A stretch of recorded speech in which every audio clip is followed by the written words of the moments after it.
பொறுப்பாளர் எங்கள் அண்ணன் சேவியர் குமார் படுகொலை செய்யப்பட்டார் என்று. இல்லை இல்லை, அறத்தை போதித்த, அன்பை போதித்த ஒட்டுமொத்த கிறிஸ்தவர்களை உங்களை போன்று அங்கே சென்றால் அன்பு கிடைக்கும், அங்கே சென்றால் அறம் இருக்கும் என்று நம்பி அந்த தேவாலயத்துக்குள் நிகழ்ந்த ஒரு கிறிஸ்துவனை இவர்கள் கொன்றொழித்திருக்கிறார்கள். சிறுபான்மையின பாதுகாவலன் என்ற போர்வைக்குள்ளே இருந்து கொண்டு இவர்கள் சொல்லுகின்ற அதே சிறுபான்மை மக்களாக நாங்கள் தான் உங்களை தூக்கி பிடிக்கிறோம் என்று சொன்ன ஒரு கிறிஸ்துவனை, ஒரு தூய கிறிஸ்துவனை இவர்கள் கொன்றொழித்திருக்கிறாங்க.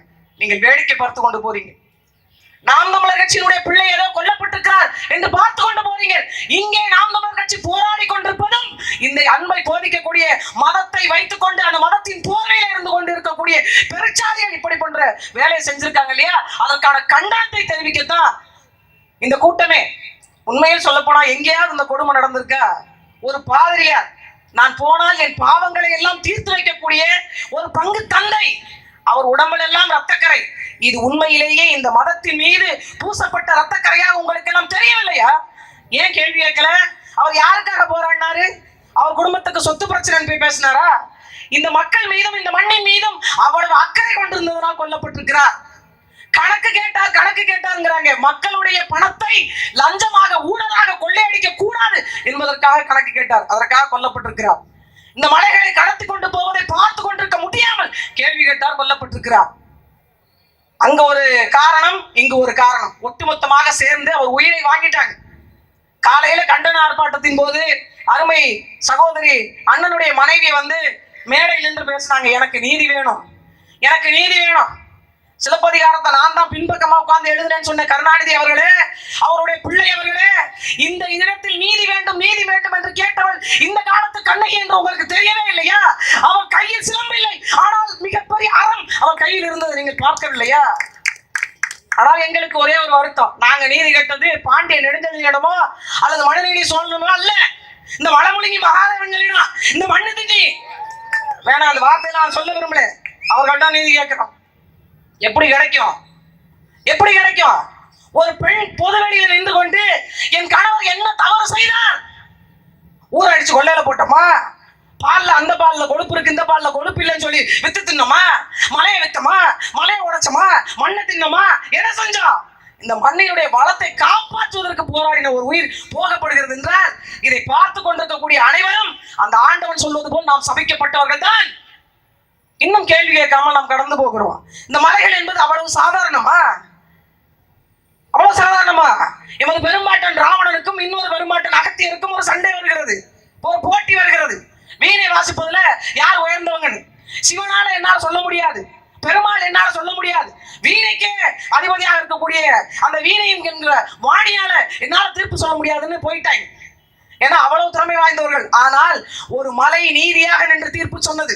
அப்படிப்பட்ட ஆகப்பெரும் மலைகளைத்தான் இவன் வெடி வச்சு தகர்க்கிறான்.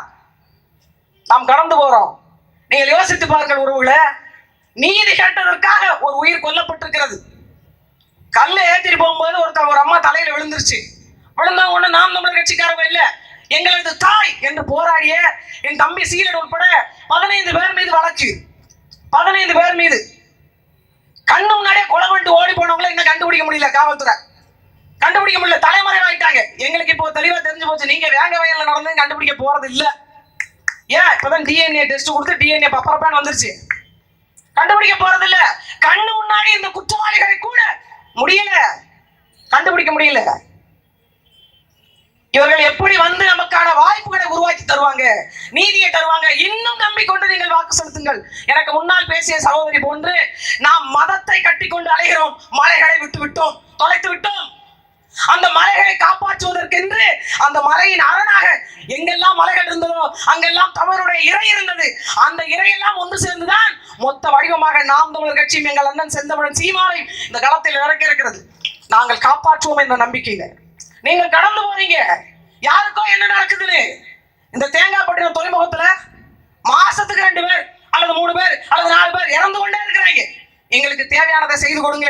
ஆனா கேரளாவில் மலைகளை உடைப்பதற்கு தடை. ஏன்? அது இயற்கை வளங்கள் கொஞ்சுகின்ற சோலை, அது என்னுடைய நாடு, அது என்னுடைய சொந்த பூமி என்று பேசுகிறாங்க இருக்கிறாங்க. ஆனா இங்க இருக்கிறவங்களுக்கு என்ன? அங்க கட்டக்கூடிய அதானியினுடைய விழிஞன் துறைமுகத்துக்கு இங்க இருந்து மலைகளை உடைத்து கொண்டு போறாங்க. ஒவ்வொரு மலையை உடைத்து கொண்டு போகிற வாகனங்கள் போகும்போது உங்களுக்கு மனசு வலிக்கவே இல்லையா? வேடிக்கை பார்த்து கொண்டே கடந்து போறீங்க. நாளைக்கு மழை எப்படி வரும், எப்படி நதி வரும், எப்படி அருவி வரும், எப்படி ஓடை வரும், எப்படி வாய்க்கால் வரும், எப்படி கம்மாய் வரும், எப்படி வரும், அதன் மூலமாக எப்படி உங்களுக்கு வாய்ப்பு வரும், வாழ்க்கை வரும், எது ஒன்றும் வரப்போறது. அப்போது நீங்க வேடிக்கை பார்த்து போகிறீர்கள். எங்களால் அப்படி கடந்து போக முடியாது. ஒன்றை சொல்றேன், மரியாதைக்குரிய அமைச்சர் மனோ தங்கராஜ் அவர்களுக்கு, நீங்க போராடணும் அப்படின்றதுக்காக 15 பேர் மீது வழக்கு போட்டீங்க. நீதி கேட்டோம், நியாயம் கேட்டோன்றதுக்காக ஒருத்தரை கொண்டு வச்சிங்க. ஆனால் அதுக்கு பிறகு ஓடி விடுவோம் என்று நினைக்கிறீங்களா? வலியை தந்தவனுக்கு அந்த வலியை திருப்பி கொடு என்ற தலைவனின் வாரிசுகள் நாங்க வந்து நிக்கிறோம் பாரு. நாங்க இப்ப எங்களை பார்த்தா பயப்பட புள்ள மாதிரியா தெரியுது? பயப்பட புள்ள மாதிரியா தெரியுது எங்களை பார்த்தா? காலம் வரட்டுங்க, காலம் வரட்டும். யாரெல்லாம் அநீதியின் மூலமாக கட்டமைக்கப்பட்டு இங்கே அடித்தளம் இருக்கிறீங்களோ அந்த அடித்தளத்தை சல்லி சல்லியாக இருக்கிற காலம் வரப்போகுது பாரு. உங்கள் மனசாட்சி உழுக்குகின்ற கேள்வியா வைத்து பாருங்க. இந்த 2 பிள்ளைகளை என்ன பாவம் பண்ணுச்சு? அவங்க அப்பா என்ன சொல்லிட்டு போயிருக்காரு? சரி, பிரச்சனை முடிஞ்சு ஏதோ பேச கூப்பிடுறாங்க, ஏதோ கணக்கு விளக்கில ஒழுங்கா காட்டுவாங்க போல இருக்கு. நான் வேற சமூக வலைதளத்துல இந்த மாதிரி மலையை உடைச்சு கொண்டு போறாங்க, மண் அள்ளி விற்கிறாங்கன்னு பேசியிருந்தேன். எல்லாவற்றுக்கும் சேர்த்து ஒரு பேச்சுவார்த்தை கூப்பிடுறாங்கன்னு நம்பி போனாங்க. நான் கேட்டோம், ஏங்க தனியா போனாங்க அப்படின்னு கேட்ட அவர் ஒரு வார்த்தை சொன்னார். நான் நம்பி சென்றது என்னுடைய இறை, ஒட்டுமொத்தமாக அன்பை போதிக்கின்ற கூடமான தேவாலயத்துக்கு தானே போறேன். எனக்கு எதுக்கு துணை? அந்த சாமி துணை இருக்கிறாங்கன்னு போனாரு எங்க அண்ணன். ஆனா என்ன செஞ்சாங்க தெரியுமா? அந்த சாமியினுடைய சிலையை எடுத்து தாங்க கடைசி அடி அடிச்சு அவரை கொண்டிருக்கிறாங்க. கடைசி அடிச்சு கொண்டிருக்கிறாங்க. மாரியம்மா மேரியம்மாவாக மாறலாம், மேரியம்மா மாரியம்மாவாக மாறலாம். ஆனால் ஒட்டுமொத்தமாக எல்லா தெய்வமும் ஒன்றை மட்டும்தான் போதித்தது, அது அன்பு, அது அறம் தான். அதை காப்பாற்றுவதற்கு போன மனிதன் இன்றைக்கு உயிரோடு அல்ல. இதற்கு என்ன நியாயத்தை இவங்க கற்பிக்க போறாங்க?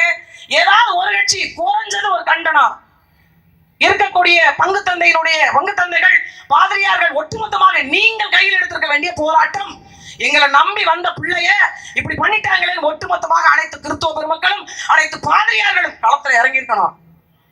ஆனா எங்களுக்கு அடிச்சா கேட்பதற்கு நாதி இல்லாத பிள்ளை ஒன்று அடியையும் வாங்கி கொண்டு நாங்களே கத்தி கொண்டும் இருக்கிறோம்.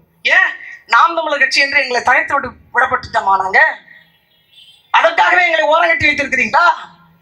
நாங்க இல்லைன்னா இந்த மலையை உடைச்சிட்டு போறது கேட்பதற்கு கூட நாதி இல்லை. தொடர் போராட்டம். அங்க இருந்து மருத்துவ கழிவுகள் இங்க வருது, அங்க இருந்து கோழி கழிவுகள் இங்க வருது. இன்னொருத்தர் வீட்டு குப்பை தொட்டியாக உங்கள் பகுதி மாறி இருக்கிறது. என் மொழி வழி பேசக்கூடிய மக்களுக்கான ஒரு மாவட்டம் வேண்டும் என்று போராடிய மக்கள், இந்த போராட்ட குணம் எங்கே போனது? ஏன் நாம் கண்ணகியினுடைய வாரிசுகள் இல்லையா? மரியாதைக்குரிய மார்ஷல் நேசமணியனுடைய வாரிசுகள் இல்லையா? ஏன் வேலுநாச்சியாருடைய வாரிசுகள் இல்லையா? ஏன் மருதுவாண்டியருடைய வாரிசுகள் இல்லையா? ஏன் தீரன் செல்லம்மனுடைய வாரிசுகள் இல்லையா? நாம ஏன் எங்கேயாவது நடக்கும், யாருக்காவது நடக்கும், பார்த்தா பாவம் அப்படின்னு பரிதாபப்பட்டு கடந்து போவது எப்ப விட போறீங்க? நாங்கள் போராடுவது எங்களுக்காகவா, இல்ல எங்களது பிள்ளைகளுக்காகவா? உங்கள் பிள்ளைகளும் இந்த மண்ணை சுதந்திரமாக வாழ வேண்டும், நல்ல வாழ்க்கை வாழ வேண்டும், நல்ல சுவாசத்தை சுவாசிக்க வேண்டும் என்பதற்காக தானே கத்தி கொண்டு திரிகிறோம். ஏன் எங்களை கடந்து போறீங்க? ஏன் மறந்து போறீங்க? திமுகவுக்கு வாக்கு செலுத்தினீங்க, அண்ணா திமுகவுக்கு வாக்கு செலுத்தினீங்க, என்ன மாற்று? உங்கள் மலைகள் உடைக்கப்படாமல் இருக்கிறதா? மண் களவாடப்படாமல் இருக்கிறதா? பெண்களுக்கு பாதுகாப்பு வழங்கப்படுகிறதா? அவர்களுக்கான நீதி நேர்மை நிலைநாட்டப்படுகிறதா? கல்வி சரியாக வழங்கப்படுகிறதா? மருத்துவம் உங்களுக்கான அடிப்படை எது வழங்கப்படுகிறது? பாரதிய ஜனதா கட்சி இல்லைன்னா காங்கிரஸ் மதவாத கட்சிகளுக்கு வாக்கு செலுத்தினீங்க. எந்த கட்சி உங்கள் மதத்தை காப்பாற்றி இருக்கிறது? எந்த கட்சி உங்கள் மதத்தை தூக்கி பிடித்து இருக்கிறது? எந்த கட்சி அறத்தை போதித்து இருக்கிறது? ஒண்ணு கிடையாது. எல்லாம் ஓட்டு நோட்டு முடிந்து விட்டது. அவ்வளவுதானே இங்க நடந்திருக்கிறது. வேற என்ன மாற்று நடந்திருக்கிறது? அதனால்தான் நாம் தமிழர் கட்சி ஒரு மிகப்பெரிய மாற்று அரசியலை வைத்து இந்த பூமியை காப்பாற்றினால் மட்டும்தான் நாம் வாழ முடியும், நம் வாழ்க்கையை கொடுக்கின்ற சாமி அதுதான் என்று சுற்றுச்சூழலை பாதுகாப்பதற்காக அமைப்புகளை கட்டி போராடி கொண்டிருக்கிறோம். இல்லை என்றா என்ன ஆயிருக்கும் பாருங்க. தமிழ்நாட்டில் இருக்கக்கூடிய கடற்கரை ஓர பகுதிகளில் 20 கிலோமீட்டருக்கு ஒரு அனல் மின் நிலையம், 2 அணு மின் நிலையம், காற்றாலை மின்சாரம், சூரிய ஒளி மின்சாரம். ஆனா 6 மணி நேரம் கரண்ட் கிடையாது. எங்க போதையுடைய மின்சாரம்? கேள்வி கிடையாது. ஏன்? நாமெல்லாம் கொடுப்பதை வாங்கி கொண்டு வாக்கு செலுத்தி விட்டு கடந்து போறோம். நமக்கு நிறைய வேலை இருக்கிறது, அன்றாட வாழ்க்கை இருக்கிறது. இவர்களுக்கு இல்லையா வாழ்க்கை? எங்க அண்ணனுக்கு குடும்பம் இல்லையா? மனைவி இல்லையா?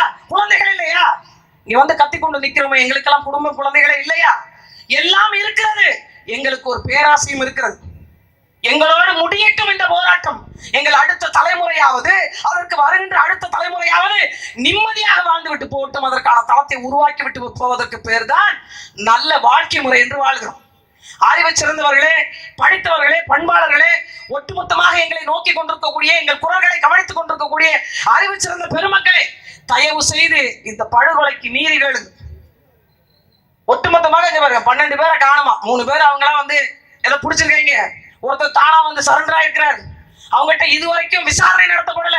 மீதம் உள்ளவர்களை கண்டுபிடிக்க முடியல. தலைமறைவு. எங்க போயிருப்பாங்க? இங்க இருந்து வேற ஒரு நாட்டுக்கு போயிட்டாங்களா? தப்பிச்சு வேற மாநிலத்துக்கு போயிட்டாங்களா? மாநிலத்துக்கு போகணும்னா இங்க வழிக்கு வழி இருக்கக்கூடிய செக் போஸ்ட்லாம் என்ன பண்ணுது? ஏன் பிடிக்கல? அப்ப என்னன்னா, இந்த பகுதியிலேயே யாரோ ஒரு பெரிய ஆட்கள் வீட்டுல மறைத்து வைத்திருக்கிறாங்க. அதற்கு எல்லாம் உடன்பட்டு போறீங்க. உடன்பட்டு போகின்ற உங்கள் ஒவ்வொருவருக்கும் சொல்றேன், மொத்த பாவத்தையும் உங்கள் தலைமுறைக்கு நீங்க கடத்துவீங்க. இந்த மேடையில் நின்று எங்கள் அக்காவின் மூலமாக நான் சாதித்து விட்டே போகிறேன். உண்மையை சொல்லப்படால் நாங்கள் நீதியை நிலைநாட்ட வந்த பிள்ளைகள் என்றால், நாங்கள் அறத்தின் வழி நிற்கக்கூடிய பிள்ளைகள் என்றால், எங்கள் இனத்தை காப்பாற்றுவதற்கு இத்தனாயிரம் மாவீரர்கள் செத்தது உண்மை என்றால், நீதி கேட்டு போராடிய எங்கள் அண்ணன் சேவியகுமார் இறந்தது, கொலை கூண்டப்பட்டது உண்மை என்றால், எங்களுடைய பாவத்திற்கும் அந்த பிள்ளைகளுடைய பாவத்திற்கும் நாங்கள் பழி தீர்க்காமல் போகவும் மாட்டோம். உங்களுக்கான பழியை நீங்கள் வாங்கும் போது நாங்கள் பார்த்து கொண்டு இருக்காமல் போகவும் மாட்டோம். எவ்வளவு நாளைக்கு நீங்க அடிச்சுக்கிட்டே இருப்பீங்க, நாங்க வாங்கிக்கிட்டே போறது? உங்களுக்கே எவ்வளவு இருந்தா நாங்கள் பிரபாகரனின் பிள்ளைகள் எங்களுக்கு எவ்வளவு இருக்கோம்? போதும் பொறுத்தது, போதும் பொறுத்தது. சட்ட போராட்டமோ மக்கள் போராட்டமோ எந்த போராட்டமாக இருந்தாலும் எங்களுக்கு நீதி கிடைத்தே ஆக வேண்டும். இது போன்ற குற்றவாளிகளுக்கு இனிமேல் இந்த தவறை செய்யவே கூடாது என்கின்ற அளவிற்கான ஒரு தண்டனையை கடுமையாக வழங்கணும். இங்க இருக்கக்கூடிய மலை வளங்கள், மண் வளங்கள் பாதுகாக்கப்படணும். வேற என்ன நாங்க கேட்கிறோம்? நாம் தமிழர் கட்சி என்ன கேட்குது? கூட்டம் போட்டு என்ன கேட்குது? நீங்க 1000 கோடி போட்டு ஒரு கூட்டம் போட்டீங்களே, என் தங்கச்சி சொன்னாங்க, அவர் பேசி கொண்டிருக்கும் போது சீட்டு விளையாடுறத பேசினா தானாங்க கவனிக்கிறதுக்கு. ஏதோ கருத்து இருந்தா கவனிக்கலாம். அங்க ஓடிட்டு இருக்கிறது என்னன்னு நினைக்கிறீங்க நீங்க? நாங்க கவனிக்கிறதுக்கு. அதனால சும்மா இருக்கிறது நேரம் விளையாடுவோம் விளையாண்டு இருக்காங்க. அவங்க மேல ஒன்றும் தப்பு கிடையாது. ஏதாவது இருக்கணும்ல, ஒண்ணும் தான் இல்லையே. ஆக பெரியவர்களே, அருமை சொந்தங்களே, எங்களையும் உற்று நோக்குங்க.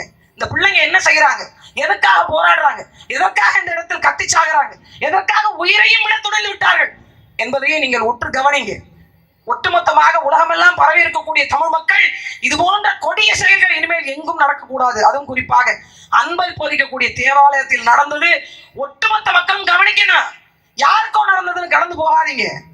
இது போன்ற தவறுகள் இனிமேல் நடக்காமல் இருக்க வேண்டும் என்றால் எல்லா மக்களும் ஒன்று திரளணும். இது யாருக்கோ நடந்த அநீதி என்று இல்லாமல் நம் வீட்டில் ஒருவருக்கு நடந்த அநீதி என்று குரல் கொடுக்கணும்.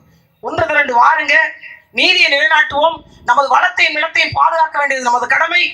ஒட்டுமொத்தமாக நாம் தமிழர் கட்சி மிகப்பெரிய ஒரு வாய்ப்பை தேடிக்கொண்டிருப்பது அடுத்த தலைமுறைக்கான வளத்தை நிலத்தை பாதுகாத்து வைக்க. அதற்கான வாய்ப்பை கொடுங்கள், வலிமை தாருங்கள். எளிய மக்களுக்கான அதிகாரம் வெல்லட்டும். உலகத்திற்கெல்லாம் உணவளித்து விட்டு ஒட்டிய வயிறுடன் கட்டிய முண்டாசுடன் கையில் 2 கரும்பு ஏந்தி விவசாய சின்னத்தை வைத்துக் கொண்டு ஏழை எளிய மக்கள் தங்களுக்கான நிலத்தை வளத்தையும் பாதுகாக்க உங்கள் முன்னால் வருகிறோம். ஒட்டுமொத்தமாக ஒன்று திரண்டு நாம் தமிழர், நாமே தமிழர் என்ற ஒரு வாய்ப்பை கொடுங்கள். நன்றி, வணக்கம். நாம் தமிழர். அடுத்து மாநில கொள்கை பரப்பு செயலாளர் சாட்டை துரைமுருகன் அவர்கள்.